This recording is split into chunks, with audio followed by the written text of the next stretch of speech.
দশমীর দিনটা আপনাদের শুধু দধিকর্মা, মালপো এগুলো ভোগ হচ্ছে। চিঁড়ে মুরকি এগুলো ভোগ হয়। তার সঙ্গে পাকা ভোগ তো থাকবেই। আর দশমীর দিনও সেরকম বিকেলের দিকে মাকে নামানো হয়। মাকে নামিয়ে তারপরেতে নিচে নামিয়ে এখানে সিঁদুর ছোঁয়ানো, সিঁদুর খেলা একটা আছেই আমাদের, সিঁদুর ছোঁয়ানো আর মাকে বরণ করা সবই সন্ধ্যেবেলা হবে।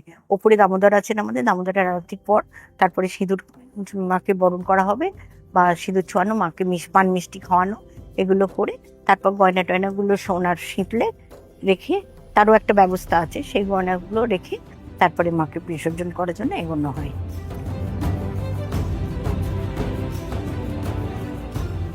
আগে আমাদের কুলিরা কাঁধে করে মাকে নিয়ে যেত।